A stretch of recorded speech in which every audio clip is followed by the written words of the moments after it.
مجھے یہ نہیں پتا کہ بھئی وہاں ہمارے لوگ کیا کہہ رہے ہیں امریکنوں کو یا وہ ہمیں کیا کہہ رہے ہیں، پر یہ بات ٹھیک ہے کہ جیسے ہمارے انٹرسٹ امریکہ کے ساتھ ابھی کافی کنورج ہو رہے ہیں ویز وی چائنا، اس کا مطلب یہ نہیں ہے کہ یہ corridor we are against it, وہ تو نہیں ہے، پر جو لیگل پوائنٹ آ جاتا اس پہ تو ہم اڑے ہیں نا، اور اگر وہ ریزالو نہیں ہوتا اور اگر ہمیں کوئی لیوریج نہیں ہے انڈیا کی، تو لیوریج تو وہی ہے کہ ڈسپیوٹڈ ٹیریٹری ہے. یعنی آپ یہ کہہ رہے ہیں سر، آپ یہ کہہ رہے ہیں کہ اگر چائنیز گوادر پورٹ کو فردر ڈیولپ کرتے ہیں، پاکستان اور چائنا کے درمیان ایک ٹریڈ ڈیولپ ہوتا ہے جو مڈل ایسٹرن کوریڈور کو جوڑ دیتا ہے، جس میں اسٹریٹ آف ملاکا کی امپورٹنس ریڈیوس ہو جاتی ہے اگلے 10-15 برس میں، تو اس پہ ہندوستان کی اسٹریٹجک کمیونٹی کی کوئی کنسرن نہیں؟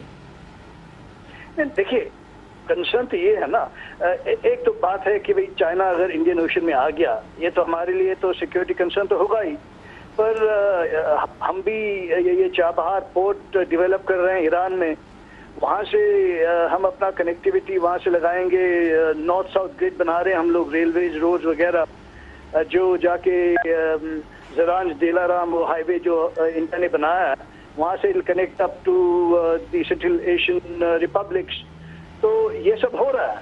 یعنی کہ دیکھیے آپ کی جو کوریڈور بن رہی ہے وہ تو اچھی بات ہے، پر جو ہمیں transit rights we would have like to have had through Pakistan, Afghanistan, central Asia میں، ہاں وہ تو ابھی ہم بائی پاس کر رہے ہیں نا، کیونکہ چابہار تو ابھی ہمیں اوپن ہو گیا ہے. ٹھیک ہے، اچھا ذرا رکیے، مسعود خان صاحب اس میں آنا چاہ رہے ہیں. جی خان صاحب. ہندوستان جائے، شوق سے چابہار بنائے، اسے مکمل کرے، کوئی اعتراض نہیں، وہاں سے ایک اقتصادی راہداری شروع کریں. ہم صرف یہ کہہ رہے ہیں کہ جو اقتصادی راہداری پاکستان سے گزر رہی ہے، خود پاکستان ایک قسم کی راہداری ہے، اس کے اوپر اعتراض نہ کریں. دوسرے اصل مسئلہ یہ ہے کہ جو بحیرہ ہند ہے وہ کسی کی ملکیت نہیں ہے، وہ انٹرنیشنل واٹرز ہیں، اور لیکن NDMA کی ایکسپینشن تو ہو رہی ہے بہت زیادہ. میں آپ کو بتا رہا ہوں کہ وہاں لٹرل سٹیٹس جو ہے ان کے کنسرنز ہیں، وہ دیکھیں گے کہ کون آ رہا ہے وہاں سے، آپ کے دوست آ رہے ہیں، دشمن آ رہے ہیں، ٹھیک ہے وہ نگاہ رکھیں، لیکن ہندوستان کو اس سلسلے میں تشویش نہیں ہونی چاہیے کہ اگر پاکستان کو بھی ان سی لینز کے اوپر تھوڑا سا چوک پوائنٹس پہ کنٹرول آ گیا، یا اگر جو ہے میں جو اصل مسئلے کی طرف آ رہا ہوں، تو انہیں اس کی مخالفت نہیں کرنی چاہیے. اچھا دوسرے میں یہ کہنا چاہتا ہوں کہ چونکہ رستم شاہ چلے جائیں گے اس پارٹ کے بعد، کوئی ان کو اس میں لے آؤں. رستم شاہ، محمد صاحب جو ایک کویسچن رہ گیا کہ کیا پرائم منسٹر نواز شریف کے ہاتھ اس افغان ڈائیلاگ نے مضبوط کیے ہیں کل نریندر مودی صاحب سے ملاقات کے درمیان؟ میں سمجھتا ہوں کہ پاکستانی حکومت کی پوزیشن بہت مضبوط ہو گئی ہے. جو کام شاید کچھ دن پہلے سب لوگ کہہ رہے تھے کہ کام نہیں ہو سکے گا، وہ کام انہوں نے کر دکھایا. ایک بڑا بریک تھرو ہے، ایک سبسٹینٹیو بریک تھرو ہے، اب اس کو بلڈ اپ کرنا ہے، اور میں سمجھتا ہوں کہ ایونچولی ہندوستان کو بھی اس پروسیس میں شریک کیا جائے گا، کیونکہ وہ پانچواں چوتھا بڑا ڈونر ہے افغانستان کی ریہیبلیٹیشن اور ریکنسٹرکشن میں، اور پاکستان اور ہندوستان اگر مل کے کچھ پروجیکٹس افغانستان میں چلائیں تو یہ ایک کامن گراؤنڈ بن سکتا ہے اور دونوں ملکوں کی ریکنسیلیشن کی طرف ایک قدم آگے بڑھ سکتے ہیں. میں سمجھتا ہوں کہ وقت آ گیا ہے کہ پاکستان اور ہندوستان ایک دوسرے کو افغانستان میں اپنے اپنے رول کے بارے میں اعتماد میں لے لیں. رستم شاہ محمد صاحب بہت شکریہ. یہاں پہ ناظرین ہم ایک بریک لیتے ہیں، اور رستم شاہ محمد صاحب ہمارے ساتھ نہیں ہے. اگلے پارٹ میں ہم اس ڈسکشن کو SCO کے حوالے سے جو کامنٹس انہوں نے کیے کہ بھارت کا بھی کیا رول ممکنہ ہو سکتا ہے، اس پہ بات کرتے ہیں آفٹر دا بریک.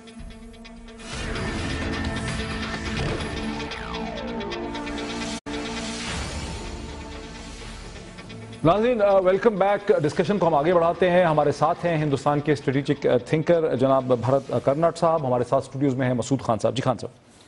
جی میں ایک نقطہ افغانستان کے حوالے سے بیان کرنا چاہتا تھا، وہ یہ ہے کہ جس وفد نے یہاں شرکت کی ہے، طالبان کی جس وفد نے شرکت کی ہے، یہ واضح الفاظ میں کہنا چاہیے کہ وہ بااختیار وفد تھا. اور دوسری یہ ہے کہ ایک صرف جو ہے نیو یارک ٹائمز نے بااختیار تو تھا، لیکن آپ نے یہ سنا نا کہ رستم شاہ محمد صاحب کہتے ہیں کہ اس میں وہ کی لوگ نہیں ہیں جو دوحہ کے اندر ان کی کمیٹی ہے یا کنٹرولنگ کمیٹی ہے. اس کو کانٹرڈکٹ کیا جا چکا ہے. اچھا، یہ میں کہنا چاہتا ہوں کہ یہ بااختیار، مکمل طور پر بااختیار وفد تھا جس نے مذاکرات کیے ہیں، اور انہوں نے سب لوگوں کی نمائندگی کی ہے. اس میں سے کچھ لوگوں نے جو ہے ایک بیان جاری کیا ہے جو صرف انہوں نے نیو یارک ٹائمز کے ساتھ بات کی، تو وہ مستند بیان نہیں ہے. میں آپ کو ایک چیز بتانا چاہتا ہوں. دوسری یہ ہے جس کو انڈین میڈیا نے بہت کوٹ کیا ہے, جسے بہت اچھالنے کی کوشش کی ہے کیونکہ نیو یارک ٹائمز میں چھپا ہے. دوسری یہ ہے کہ یہ پہلی مرتبہ, جیسے رستم شاہ محمد صاحب کہہ رہے تھے کہ پہلی مرتبہ یہ ایک تاریخی پیش رفت ہے کہ پہلی مرتبہ طالبان اور افغان حکومت کے نمائندے براہ راست گفتگو کر رہے تھے, ایک کمرے میں تھے, ایک مذاکرات کی میز کے ارد گرد انہوں نے گفتگو کی ہے. دوسری یہ ہے کہ جب وہ اٹھے ہیں تو وہ ایک دوسرے کے ساتھ بغل گیر ہوئے ہیں, اس میں اس قسم کی بانمی پیدا ہو چکی تھی. اور پھر میں یہ کہنا چاہتا ہوں کہ پاکستان کے لیے آپ نے ان سے بھی سوال پوچھا کہ پاکستان کے لیے کیا وزیر اعظم نواز شریف صاحب کے ہاتھ مضبوط ہوئے. یقیناً ان کے ہاتھ مضبوط ہوئے, لیکن جو اس وقت معروضی حقائق ہیں وہ یہ ہے کہ پاکستان کا تعمیری کردار وہ ابھر کے سامنے آیا. پاکستان نے میزبانی کی ہے, پاکستان ایک سہولت کار کے طور پر ابھرا ہے, اور اس کی وجہ سے پاکستان کے گڈ فیتھ کی ڈیمنسٹریشن ہوئی ہے ویزا وی کابل. میں سمجھتا ہوں کہ وہ پارلیمنٹیرینز جو پچھلے چند دنوں میں پاکستان کے خلاف تقاریر کر رہے تھے, انہیں سمجھنا چاہیے کہ پاکستان ایک مخلص دوست ہے, ان کا اچھا چاہتا ہے اور علاقے میں امن اور استحکام. بالکل صحیح. ذرا انڈین ویو لے لیں بھرت کرناٹ صاحب. یہاں ہمارے ہاں ایک ویو ہے کہ بھارت کی جو فورن پالیسی ہے اس کا ایک بہت بڑا اسٹریٹجک گول یہ ہے کہ پاکستان کو آئسولیٹ کیا جائے, پاکستان کو باقی دنیا سے ہٹا کے رکھا جائے, اس پہ ایک دباؤ رکھا جائے. اس کی ہمیں ایک تھنکنگ نظر آتی ہے فورن پالیسی کی. اب جب کہ پاکستانی اسٹیٹ اپنی سپیس میں اضافہ کرتے ہمیں نظر آتی ہے افغان ڈائیلاگ کے ذریعے, تو اس پہ کیا ویو ہے آپ کے ہاں؟ دیکھیے, یہ مجھے نہیں پتا جو آپ کہہ رہے ہیں کہ پاکستان کو آئسولیٹ کیا جا رہا ہے, یہ مجھے نہیں لگتا کہ یہ ہماری سرکار کی یہ کوئی آبجیکٹو ہے. پر یہ ٹھیک ہے کہ افغانستان میں جو کچھ ہو رہا ہے, انڈیا کو تو شامل نہیں کیا گیا ہے کسی فورم میں, انڈیا کو تو باہر رکھا گیا ہے. تو ہمارے بھی وہاں ویسٹڈ انٹرسٹ ہیں, ہمارے تعلقات بہت اچھے ہیں. وہ ناردرن الائنس کی کرنل جو عبدالدوستم اور ان کے جو تاجک فیکشن کے ہمارے بھی کنیکشنز ہیں, اور کئی طالبان گروپس کے ساتھ. تو ہمارے بھی ویسٹڈ انٹرسٹ ہیں اور اس کو نظر انداز کیا جا رہا ہے. تو پھر ہم کیا کریں, آپ بتائیے. جیسے آپ پہلے کہہ رہے تھے کہ یہ تو بہتر ہوگا کہ اگر ہندوستان اور پاکستان دونوں مل کے افغانستان میں ان کی جو پرابلمز ہیں ان کو ڈیولپمنٹ وغیرہ اس پہ ہم جو دونوں مل کے کام کریں, ٹھیک, اس سے بہتر کیا ہو سکتا ہے. مسعود خان صاحب ہمارے مسئلے یہاں پہ ٹھیک ہے, آپ کا پوائنٹ آیا. جی مسعود خان صاحب, وہ کہتے ہیں ہماری ریزرویشن. جی مجھے بھرت کرناٹ صاحب کے تجزیہ سن کے ذرا خوشی ہوئی ہے کیونکہ وہ مثبت انداز سے سوچتے ہیں. لیکن آخر میں جو بات کہی ہے اس کے بارے میں یہ کہنا چاہتا ہوں کہ ہندوستان کو ہمارے مشورہ یہ ہے کہ وہ تھوڑا صبر کر لے. جو افغانستان کے ارد گرد جو ہمسائے ہیں وہ اپنے معاملات طے کر لیں, اور اس مسئلے کو حل کرنے کے لیے امن اور مصالحت کے اس عمل کو تھوڑا سا آگے بڑھا دیں. ان کو بھی اپنا وقت ملے گا, جو پہلے بھی جو ہے افغانستان کی ریکنسٹرکشن تعمیر نو میں شامل ہیں, لیکن اس کے لیے انہیں تھوڑے صبر کا, انہیں ایک پختگی کا, انہیں ایک بردباری کا اور تدبر کا ثبوت دینا چاہیے. کیونکہ وہ یہ ہے کہ یہاں کوئی خرابی نہیں ہو رہی اگر پاکستان اور افغانستان ایک دوسرے کے قریب آ رہے ہیں, یا افغانستان میں جو سیاسی قوتیں ہیں وہ ایک دوسرے کے قریب آ رہے ہیں, یا وہ وہاں استحکام پیدا کرنے کی کوشش کر رہے ہیں. تو اس میں ہندوستان کا تو کوئی نقصان نہیں ہے. ان کو یہ حالات پیدا ہوتے اگر نظر آ رہے ہیں تو وہ اس کا جائزہ لے, اور ان کے مفادات اس پروسیس میں میں نہیں سمجھتا کسی طریقے سے بھی ہرٹ ہو رہے ہیں. جی کرناٹ صاحب. دیکھیے, ہم مانتے ہیں کہ ابھی تک تو ہم نے کچھ ٹانگ توڑایا نہیں ہے, ہم تو مارجنس پہ کھڑے ہیں, دیکھ رہے ہیں کیا ہو رہا ہے. ہاں یہ بات ٹھیک ہے کہ ہم اپنے یہ لوگ جو ہمارے ہیں دوست ہیں افغانستان میں, ان کے ساتھ ہمارے بات چیت ہو رہی ہے, پر یہ مین سٹریم اس میں تو نہیں ہے. وہ ہماری سائڈ میں بات چیت تو ہو رہی ہے ان سے. اب ہم دیکھ رہے ہیں کیا ہو رہا ہے, کیا ہونے والا ہے افغانستان میں, پاکستان کیا کرے گا. بٹ کرن صاحب, پاکستان میں ایک تھوڑی سی تشویش یہ بھی ہوتی ہے کہ بھارت کا جو اتنا ایگزیجریٹڈ بڑا ہوا انٹرسٹ ہے افغانستان میں, جبکہ آپ کے ظاہر ہے بارڈرز نہیں ملتے, مشترکہ بارڈرز نہیں ہیں. پاکستان اور افغانستان تو ایک ہی ریجنل اینٹی کا حصہ ہے. اگر تاریخ پہ نظر دڑائیں تو کبھی بارڈرز ڈیفائن ہی نہیں تھے. تو ظاہر ہے کہ پاکستان تو افغانستان کی انٹرنل پالیٹکس میں, وہاں کی اسٹیبلٹی میں اس کا بڑا انٹرسٹ بنتا ہے, بیکاز اگر افغانستان اسٹیبل نہیں ہوتا تو ہمارا بارڈر لینڈ جو ہے وہ اٹک تک اسٹیبل نہیں ہوتا. ہندوستان کا جو اتنا ڈیپ انٹرسٹ ہے, اسٹریٹجک انٹرسٹ ہے افغانستان میں, وہ بھی تو پاکستان میں لوگوں کو خوفزدہ کرتا ہے. نہیں بالکل، پر دیکھیے ہماری ہسٹری دیکھیے، تاریخ دیکھیے، 1947 سے ہمارے جو کابل کے ساتھ ظاہر شاہ کے زمانے میں، تب سے پھر حامد کرزائی صاحب کے سرکار میں وغیرہ، ان کے ساتھ بہت اچھے تعلقات تھے ہمارے، بہت ہم نے ڈیولپمنٹ مدد کی، ہمارا رول وہاں پہ لوگ اکنالج کرتے ہیں وغیرہ.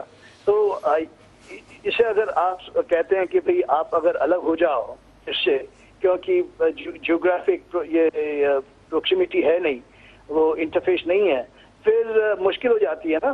آپ تو بٹ سر آپ تو اسٹریٹجک معاملات کو دیکھتے ہیں. آپ کو پتہ ہے امریکہ جیسی بڑی طاقت جو ہے وہ 60 کی دہائی میں جب سوویتس انویسٹ کرتے تھے یا میسلز رکھتے تھے، ان کی پریزنس تھی کیوبا جیسے چھوٹے سے ملک میں، تو امریکہ جنگ کرنے کو دوڑ گیا تھا. تو افغانستان میں جب بھارت کا اتنا اسٹریٹجک انٹرسٹ ہے تو پاکستانی خوفزدہ تو ہوتے ہیں.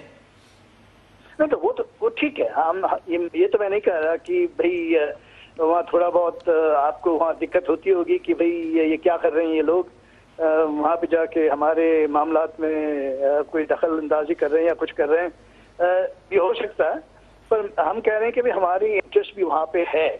اب سوچنا ہے کہ بھی ہم اپنے دونوں انٹرسٹ، آپ کے بھی اور ہندوستان کے بھی انٹرسٹ کیسے ریکنسائل کیسے کریں. جی خان صاحب، مسعود خان صاحب. جی میں یہ کہنا چاہتا ہوں کہ بھرت کرناٹ صاحب جو ہیں وہ حکومت کے نمائندے نہیں، ہندوستانی حکومت کے نمائندے نہیں. نہ میں اس وقت حکومت کا نمائندہ ہوں، اس حیثیت میں بول رہا ہوں. لیکن آپ تو اس کوریڈورز میں بہت رہے ہیں 40 برس تک. ایک چیز میں آپ کو کہنا تو انٹرنل تھنکنگ کا بہت پتہ ہے. وہ یہ کہہ رہے ہیں، وہ ایک اور ورژن دے رہے ہیں. میں نے اس لیے تخصیص کی، یہ اس ڈفرینشیشن کی، کیونکہ وہ جو باتیں کہہ رہے ہیں وہ بڑی حد تک درست ہیں. لیکن ہندوستان کی کابینہ کے وزراء نے اور بہت اعلیٰ سطح کے افسران نے یہ کہا ہے کہ وہ بلوچستان میں مداخلت کر رہے ہیں اور وہ پاکستان کی مختلف شہروں میں مداخلت کر رہے ہیں اور اس طریقے سے پاکستان کو وہ کمزور کرنے کی کوششیں کریں گے. اور اس کے لیے افغانستان کی سرزمین استعمال ہوتی رہی ہے. اس کے ہمارے پاس شواہد بھی موجود ہیں، اس کا ہم نے اعلان بھی کر دیا. یہ نہیں کہ ہم نے اس بات کو خفیہ رکھا ہے. ہماری حکومت نے، لیکن اس پہ ہم نے بہت بلڈ اپون نہیں کیا. شاید ہم اس کو نہیں اٹھانا چاہتے تھے. نہیں ہم اٹھا چکے ہیں. اصل میں اب جب بھی کبھی مذاکرات ہوں گے تو اگر ان کی طرف سے دہشت گردی کی بات ہوگی تو ہماری طرف سے بھی ان تمام امور کے اوپر گفتگو ہوگی. کیونکہ آپ کو پتہ ہے کہ یہاں پاکستان میں کس طریقے سے رائے عامہ بھر گئی تھی اور انہوں نے یہ کہا کہ جناب یہ تمام معاملات آپ اقوام متحدہ میں لے جاؤ. ابھی اس وقت المیہ یہ ہے کہ پہلے ہندوستان چاہتا تھا کہ کسی طریقے سے آپ کشمیر کے مسئلے کو یا بھارت اور پاکستان کے مسائل کو بین الاقوامی سطح پہ یا بین الاقوامی فورمز پہ نہ اٹھائے. اب ہندوستان سلامتی کونسل میں جا رہا ہے، چین کے پاس جا رہا ہے، روس کے پاس جا رہا ہے اور اس کے بعد امریکہ کے ساتھ ہمیشہ سے جاتا رہا ہے. تو اگر فرض کیجئے کہ اب اگر یہ کشاکش جاری رہی اور وہ اسے انٹرنیشنلائز کرتا رہا تو پاکستان بھی انٹرنیشنلائز کرے گا. کشمیر کا مسئلہ جو ہے پھر دوبارہ سے زندہ ہو سکتا ہے. اس کے علاوہ دہشت گردی کے حوالے سے یا جو خفیہ ایجنسیاں ہیں ان کی کارکردگی کے حوالے سے بہت سی پاکستان کی شکایات ہیں. بلکہ یہ ہے کہ پاکستان یہ کہہ رہا ہے اسے بہت سارے ثبوت موجود ہیں تو وہ بھی بین الاقوامی سطح پہ اٹھا سکتا ہے. تو میں سمجھتا ہوں کہ یہ ایک اور یہ بنیادی سوال یہ ہے. ناظرین ہم ایک بریک لیتے ہیں. بنیادی سوال یہ ہے کہ یہ سارا جو بیک گراؤنڈ ہے جسے ڈسکس کیا گیا پروگرام کے 3 پارٹس میں، یہ کل جو میٹنگ ہونے لگی ہے وزیر اعظم نواز شریف صاحب اور نریندر مودی کے درمیان، اس میٹنگ پہ یہ کس طرح سے یہ بیک گراؤنڈ امپیکٹ کرتا ہے، اس میٹنگ کے بارے میں ہم کیا توقع رکھ سکتے ہیں after the break.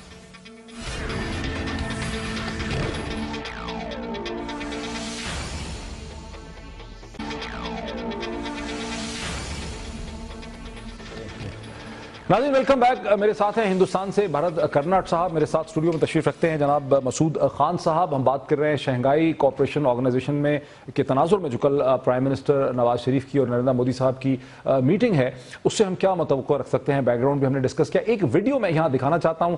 Bharat Connaught صاحب آپ بھی اس کو سن رہے ہوں گے. یہ برکھا دت کا انٹرویو ہے جو راک کے فارمر چیف AS دولت کے ساتھ انہوں نے کیا کچھ عرصہ پہلے. یہ کلپ سنیے جیسے اس میں کیسے انسرجنٹس کے ساتھ خود انڈین انٹیلیجنس کے لنکس کا یا پولیٹیکل پارٹیز کا اور فنڈنگ کا ذکر ہوتا ہے. اس کو ذرا سن لیتے ہیں، پھر میرے ذہن میں کچھ سوالات ہیں آفٹر دس کلپ. مفتی صاحب has had a long association with the Jamaat and with Gilani Sahab.